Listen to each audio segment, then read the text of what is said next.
You heard homicide before? I'm sick of their eyes. It's about a black teenager in Jersey City who's accidentally run over by a white police officer, and we're there with that police officer in the moment where he makes the decision to cover up this accident rather than come clean.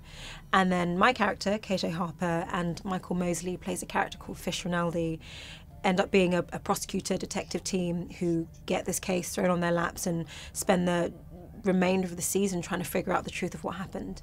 It's very antagonistic in the beginning, you know, and I think that they both are in ruts in their lives, and they both come to this, they end up with this case in the middle of the night, and they're both like, let's just like close this and be done. We've got paperwork to do, we've got to get the paperwork from here to here, and then we can all go home.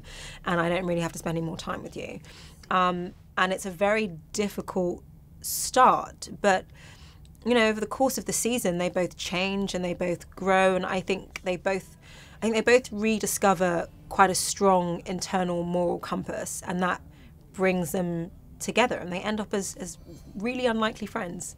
So there are a lot of systems here, I guess, that people know inside out or kind of take for granted that I had to learn from scratch. Like the judicial system is very different to that at home, and there's lots about the way that people relate to each other and how that judicial system affects people in the real world that was very alien to me and that I had to get to know. And it was like fascinating, and lots of it was heartbreaking because it's a system that does not function at all, especially if you're down one end of the colour spectrum. And so learning all of that, you know, that was really something I had to take on board because these were things that KJ would naturally know. So there's a lot of learning to do.